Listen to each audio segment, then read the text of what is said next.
اب جو دو صورتیں آ رہی ہیں ان کا سارا تعلق کلیتاً محمد الرسول اللہ کے ساتھ ہے۔ یہ سیرت النبی کے اعتبار سے بھی بہت اہم ہیں دو صورتیں۔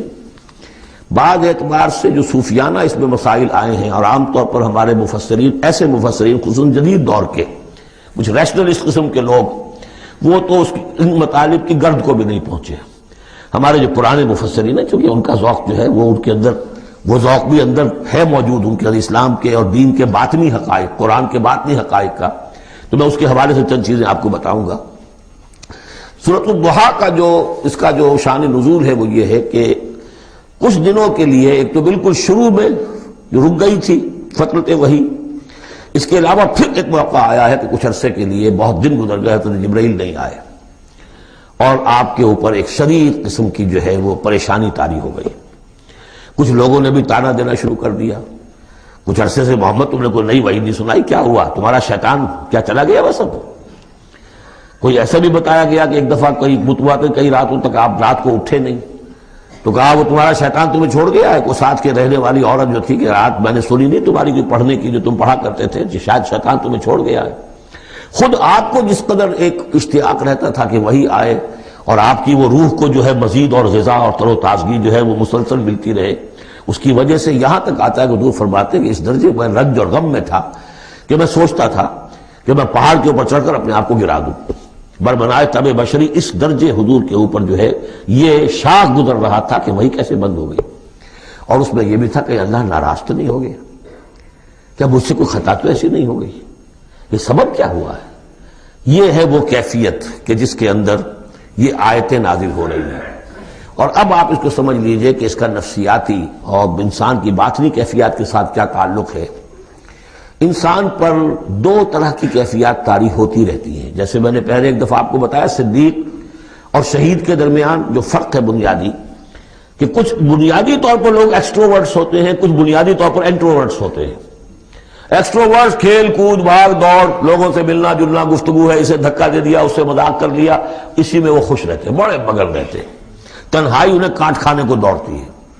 اور ایک انٹروورٹس ہوتے ہیں کہ وہ مجلس وغیرہ کو نہیں ہوتا، اپنے تنہائی میں کہیں بیٹھے ہیں، غور و فکر کر رہے ہیں، سوچ بچار کر رہے ہیں، انہیں وہ مجلس سے زیادہ اپنا گوشہ تنہائی جو ہے وہ زیادہ عزیز ہوتا ہے۔ تو یہ دو مزاج اللہ نے بنائے ہیں۔ اسی طرح ہر انسان کے اوپر آلٹرنیٹلی کچھ کیفیات آتی ہیں جس کو ہم کہتے ہیں میرا موڈ آف ہے، ایک طرح کا قبض سا ہو جاتا ہے طبیعت میں بندش سی ہوتی ہے، کسی وقت اسی شخص کے اندر پھر انشراح سا ہو جاتا ہے، پھر ہنسنے بولنے کو جی چاہتا ہے، گفتگو کرنے کو جی چاہتا ہے۔ تو یہ کیفیت جب انسان کی روحانی زندگی سے متعلق ہو جائے تو اس کو پھر صوفیہ نے نام دیا قبض اور بسط۔ کبھی طبیعت میں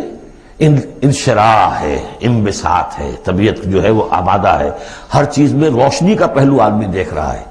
ہر چیز کے اندر آپ کو معلوم ہے ایک تاریک رخ بھی ہوتا ہے کسی معاملے کا اور روشن رخ بھی ہوتا ہے، اس وقت انسان روشن رخ کو دیکھتا ہے۔ اور ایک وقت میں آتا ہے کہ طبیعت میں بندش سی لگ گئی ہے، جیسے اندر کوئی پکڑ لیا کسی نے، اب طبیعت جو ہے وہ بھی اپنے اندر وہ انقباض محسوس کر رہی ہے، اور پھر آدمی پیسیمسٹک ہو جاتا ہے، نا امید سا ہوتا ہے، پھر اسے ہر معاملے کا تاریک پہلو زیادہ نظر آنے لگتا ہے۔ تو یہ قبض اور بسط کی کیفیات ہیں۔ جب کبھی قبض کی کیفیت ہو، قاضی ثناء اللہ پانی پتی رحمۃ اللہ علیہ نے تفسیر مظہری میں لکھا ہے کہ قبض کی کیفیت میں اس صورت کا پڑھنا تریاق ہے، جس طرح حضور صلی اللہ علیہ وسلم کے لیے گویا کہ اس وقت جو وحی کا بند ہو جانا تھا وہ گویا کہ ایک طرح کے انقباض اور قبض کی کیفیت پیدا ہوئی تھی، اس میں اب اللہ تعالیٰ فرما رہے ہیں والضحیٰ، قسم ہے دن کے دھوپ چڑھنے کے وقت کی، واللیل اذا سجا، اور قسم ہے رات کی جبکہ وہ چھا جائے یا ساکن ہو جائے، سجا کے دونوں معنی ہے سکون۔ اب دیکھیے ان دونوں کو کیوں لائے، اس لیے کہ صبح ہے، حرکت ہے، برکت ہے، چلنا ہے، دوڑنا ہے، ہر شخص جا رہا ہے، ادھر جا رہا ہے ادھر جا رہا ہے، رات کو سکون ہو گیا، تاریکی چھا گئی اور شور ہنگامہ ختم ہو گیا۔ لیکن یہ رات اور دن دونوں ضروری ہیں انسان کے لیے، یہاں کا نظام چلانے کے لیے۔ اگر رات ہی رات ہوتی تب بھی یہ دنیا نہ چلتی، اور دن ہی دن ہوتا تب بھی نہ چلتا، تو رات بھی ضروری ہے۔ اسی طریقے سے نفس انسانی کے لیے کبھی کبھی قبض کا وقفہ بھی ضروری ہے۔ آپ اسے یہ نہ سمجھیں کہ اللہ تعالیٰ ناراض ہو گیا، یہ بھی ہماری تربیت کا ایک یوں سمجھیے کہ ایک جز ہے۔ ما ودعک ربک وما قلی، آپ کے رب نے آپ کو رخصت نہیں کیا ہے، نہ ہی وہ آپ سے ناراض ہوا ہے۔ وَلَلْآخِرَةُ خَيْرٌ لَكَ مِنَ الْأُولَىٰ، اور اس کے بعد جو وقت آئے گا اس قبض کے بعد وہ پہلی سے بھی بہتر ہوگا۔ اور میں حیران ہوتا ہوں کہ کیسے غالب نے وہ بات کہی ہے کہ جو بالکل ترجمانی ہے اس کی، رکتی ہے میری طبع تو ہوتی ہے رواں اور، یعنی یہ کہ جب میری طبیعت کے اوپر کبھی کبھی رکاوٹ سی آ جاتی ہے، اب شعر جو ہے اچھے نازل نہیں ہو رہے، لیکن جب وہ رکاوٹ سے میں نکلتا ہوں، اس قبض سے نکلتا ہوں، رکتی ہے میری طبع تو ہوتی ہے رواں اور، اس لیے کہ اس قبض کے بعد جب مرحلہ آتا ہے انبساط کا اور انشراح کا تو وہ ایک قدم آگے ہوتا ہے، آدمی اس پہلی کیفیت سے ایک درجہ جو ہے اس کا بڑھ چکا ہوتا ہے۔ وَلَلْآخِرَةُ خَيْرٌ لَكَ مِنَ الْأُولَىٰ، یقیناً پچھلی ہر گھڑی، ہر ساعت اور ہر قبض کے بعد آنے والا انبساط آپ کے لیے پہلے سے اونچا درجہ لے کر آئے گا۔ وَلَسَوْفَ يُعْطِيكَ رَبُّكَ فَتَرْضَىٰ، ان قریب آپ کا رب آپ کو اتنا کچھ دے گا، اتنا کچھ دے گا، آپ کی محنتوں کے وہ نتائج سامنے آئیں گے کہ آپ راضی ہو جائیں گے۔ اب دیکھیے پچھلی صورت ختم ہوئی تھی وَلَسَوْفَ يَرْضَىٰ، یہاں ہے وَلَسَوْفَ يُعْطِيكَ رَبُّكَ فَتَرْضَىٰ، صرف ضمیر کا فرق ہے، کیونکہ صدیق پر وحی نہیں آتی براہ راست خطاب نہیں کیا جا سکتا، وہاں وہ صیغہ جو ہے وہ غائب کا ہے وَلَسَوْفَ يَرْضَىٰ، اور چونکہ نبی وہ ہے جس پر وحی آ رہی ہے، براہ راست مخاطب ہے، تو وَلَسَوْفَ يُعْطِيكَ رَبُّكَ فَتَرْضَىٰ، آپ کا رب اتنا کچھ دے گا کہ آپ راضی ہو جائیں گے۔ اب یہ کہ اسی قبض کی حالت میں پھر اللہ تعالیٰ اپنے احسان جتا رہا ہے، اور یہ بہترین ہے۔ کبھی طبیعت پر ڈپریشن ہو اس طرح کی اور قبض کی کیفیت ہو تو آدمی یاد کرے کس کس مرحلے پر اللہ نے میری دستگیری فرمائی، کن کن مراحل پر اللہ تعالیٰ نے مجھے مشکلات سے نکالا، اس سے وہ حوصلہ بڑھتا ہے۔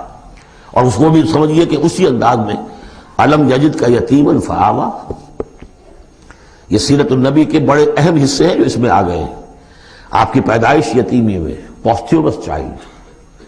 باپ تو پہلے فوت ہو چکا ہے، دادا ہے 2 سال کی عمر میں وہ بھی گئے، پھر 6 سال کی عمر نہیں 6 سال کی عمر میں والدہ گئی، 8 سال کی عمر میں دادا گئے، اور وہ یعنی جو آپ نے دیکھا ہے ابتدائی زمانہ زندگی کا تو وہ یتیمی کا۔ علم یجد کا یتیما فآویٰ، کیا اس نے اے محمد آپ کو نہ پایا کہ آپ یتیم تھے، پھر پناہ دی، آپ کے لیے بندوبست کیا، دادا کے دل میں جو شفقت ڈالی، پھر آپ کے تایا زبیر کے دل میں جو شفقت ڈالی۔ بدقسمتی سے ہماری تاریخ میں چونکہ بہت زیادہ عمل دخل رہا اہل تشیع کا، تو عبد المطلب کے بعد فوراً ابو طالب کا نام آتا ہے، حالانکہ یہ غلط ہے تاریخی اعتبار سے۔ عبد المطلب کے بعد کافی عرصے تک زبیر جو آپ کے تایا تھے وہ سرپرست تھے، پھر ان کے انتقال کے بعد ابو طالب کا معاملہ آیا، لیکن ان کو بیچ میں سے غائب کر دیا گیا ہے۔ بہرحال اللہ تعالیٰ جو بھی کسی کے دل میں ڈالتا ہے، آخر ابو طالب کے دل میں محبت ڈالی تو کس نے ڈالی؟ وہ ہم پڑھ چکے ہیں سورہ طٰہٰ میں، وَأَلْقَيْتُ عَلَيْكَ مَحَبَّةً مِّنِّي، حضرت موسیٰ علیہ السلام کی موہنی صورت کے اوپر اللہ تعالیٰ فرماتے ہیں ہم نے اپنی محبت کا پرتو ڈال دیا کہ تمہیں دیکھنے کے بعد وہ قتل کرنے کے ارادے سے باز رہ گئے، ان کے ہاتھ شل ہو گئے، ایسی موہنی صورت اسے قتل کرنے۔ وَأَلْقَيْتُ عَلَيْكَ مَحَبَّةً مِّنِّي وَلِتُصْنَعَ عَلَىٰ عَيْنِي، یہ ہوا ہے۔ تو فرمایا علم یجد کا یتیما فآویٰ ووجدک ضالا فہدی، اور پھر جب آپ شعور کی پختگی کو پہنچے اور غور و فکر کا مرحلہ آیا، حقائق میں انسان کو سوچ بچار کا مرحلہ آیا، اور آپ کو دیکھا کہ آپ تلاش حقیقت میں سرگرداں ہیں، تو ہدایت دی۔ وہ آگے آ جائے گا، بہت قریب پہنچ گئے ہم، اقرأ بسم ربک الذی خلق، وہ مرحلہ جب آئے گا۔ ووجدک عائلا فاغنی، اور پایا آپ کو تنگ دست تو غنی کر دیا۔ کس طرح سے راستہ پیدا کیا ہے خدیجہ الکبریٰ رضی اللہ تعالی عنہا نے، جو بھی ان کے آپ کے محاسن دیکھے کتنی گرویدہ ہوئی ہیں، بڑے بڑے سردار قریش کے جو ہے ان سے نکاح کے خواہش مند تھے، انہوں نے خود جو ہے اپنی لونی کے ذریعے سے پیغام دیا ہے حضور کو، تو یہ ساری چیزیں جو ہے ان کی ساری دولت جو ہے وہ پوری کی پوری انہوں نے لا کر حضور کے قدموں میں ڈال دی ہے۔ وَوَجَدَكَ عَائِلًا فَأَغْنَىٰ فَأَمَّا الْيَتِيمَ فَلَا تَقْهَرْ، تو اے نبی تقاضے ان تینوں چیزوں کے کیا ہیں؟ ہم نے آپ کو یتیم پایا، پناہ دی، اب آپ بھی یتیم کی سرپرستی کیجئے، کسی یتیم کو اس کے اوپر کوئی جبر نہ ہو، سختی نہ ہو۔ وَأَمَّا السَّائِلَ فَلَا تَنْهَرْ، اور آپ جبکہ تلاش حقیقت میں سرگرداں تھے تو ہم نے آپ کو ہدایت دی، اسی طریقے سے اب آپ کو بھی کوئی شخص سائل بن کر آپ کے پاس آئے سوال کرے، اسے جھڑکنا نہیں ہے۔ اسے جو بھی سائل دونوں طرح کے ہوتے، سوال کرنے والا کوئی علمی سوال اور سوال کرنے والا کوئی مالی مدد کے لیے۔ وَأَمَّا بِنِعْمَةِ رَبِّكَ فَحَدِّثْ، اور جو ہدایت تمہیں دی ہے ہم نے اب اسے عام کرو، یہ نعمت ہے، آپ کے رب کا انعام ہے، یہ ہدایت جو آپ کو عطا ہوئی ہے اس کو بیان کرو۔ اس کے بیان کرنے میں یہ بھی ہے کہ اللہ کے انعامات کا چرچہ انسان کرے اس کا شکر ادا کرنے کے لیے، اور یہ بھی ہے کہ اس کو پھیلائے اور عام کرے، دوسروں تک پہنچائے، ورنہ وہ مغل ہو جائے گا کہ وہ دولت جو ہے ہدایت کی اس کو آدمی صرف اپنی ذات تک محدود رکھے اور اس کا جو خیر ہے وہ دوسروں تک نہ پہنچائے۔